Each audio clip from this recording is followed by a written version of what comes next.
So আজকে আমি চলে এসেছি আমার সেই ছোট্টবেলার স্কুলের ফ্রেন্ডের বাড়িতে, যার একটা ছোট্ট বেবি হয়েছে, তাকে দেখতে যাচ্ছি আমি আর বিনা। তার আগে চলে এসেছি একটু কসবা নিউ মার্কেটে। ওর শ্বশুরবাড়ি যেহেতু বিহারে, পুজোর আগে কিংবা পরেই ও ফিরে যাবে, তার জন্যই ঝটপট করে হঠাৎ প্ল্যান করে ঠিক করে নেওয়া। আর এই দোকানে পছন্দ হয়েছিল এই দুটো জামাই, কিন্তু সাইজগুলো অনেকটাই বড় হয়ে যাচ্ছিল 1 মান্থ বেবির জন্য। এগুলো হবে না, 1 মান্থ কেন 2-3 মান্থেও হবে না। কসবা নিউ মার্কেটে অত ছোট বেবির জন্য ভ্যারাইটি কম।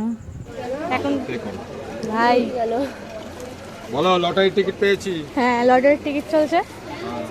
কসবা নিউ মার্কেটে পুজোর সময় লাকি ড্র হবে, আর এরকম 100টা টোকেন জমা করে যাদের লাকি আছে তারা বাইক, নানান রকম গিফট আছে, সেগুলো পাবে। যাই হোক, দেখতে দেখতে আমরা সুনিতার বাড়ির কাছে এসে গেছি। তাকেও জাস্ট জানালাম যে আমরা আসছি খানিকক্ষণ আগে। যাই হোক, ফাইনালি বন্ধুর সাথে দেখা হয়ে গেল, আর এখন দেখা হবে বন্ধুর মেয়ের সাথে। চলো তোমাদেরকেও দেখিয়ে দিই। ওদের মধ্যে যেহেতু এখনো অব্দি মুখ দেখাতে নেই, তাই মুখ আমি দেখাতে পারলাম না, পরে অন্য এক সময় তোমাদের সাথে শেয়ার করব। হাসিটা জাস্ট দেখো, মানে দেখে ফ্রেম করে রাখার মতো। ওদের হাসির চোটে বেচারির রিয়াকশনটা দেখে আমার এত হাসি পাচ্ছিল, গম্ভীর হয়ে মুখগুলো কিরম করছে। এরা হেসে হেসে ওকে তুলে দিল ঘুম থেকে। ওর মা আর বিনা মিলে এত হাসাহাসি করছে, মানে বেচারে কি বলবো।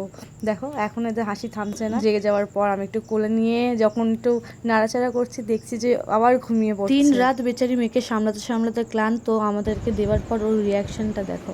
বাচ্চার মা, হ্যাঁ বাড়িলে বাড়িলে বাড়িলে বাড়িলে। একটা বেবি হওয়ার পরে মায়ের পরিস্থিতি শুধুমাত্র মাই বোঝে যে কতটা স্ট্রাগলের মধ্যে দিয়ে যায়। যাই হোক, ওকে টাটা বাই বাই করে আমরা বেরিয়ে পড়লাম আর চলে আসলাম আমাদের শীতলা মন্দিরের সামনে। এখান থেকে ফুচকা খেয়ে 1 লাফ দিয়ে চলে আসলাম আমরা বাড়ি এসে চা খেয়ে ভালো করে একটু পরিপাটি হয়ে বসেছি লুডো খেলতে। টিম খেলা হচ্ছিল, ঠিক আছে, বিনা আমি টিম আমরা জিতেছি আর ওরা দুজন হেরে গেছে। এরা বেইমানি করলো, আমাদেরকে ধোকাবাজি করলো গাইস, কোনো টাকা পয়সা দেয়নি। ইন্ডিপেন্ডেন্স ডে আবার গিফট দিল রূপম বিনা। গতকাল রাত্রেও বলছিল যে ধামাকাদার গিফট আছে ইন্ডিপেন্ডেন্স ডের জন্য, সকালে উঠলেই ঘুম থেকে পেয়ে যাবি। ঘুম থেকে উঠে দেখি এই 4 আনার লজেন্স দিয়ে বেড়াচ্ছে সবাই। রূপমই কিন্তু আমাদের আসল স্বাধীনতা দিবস আজকে পালন করলো। যাই হোক, 4 আনার লজেন্স নিয়ে বিনাও এখন চলে যাবে বাড়ি, আর আমিও ভাটনাবকে আজকে ব্লগটা এখানেই শেষ করি। বাই।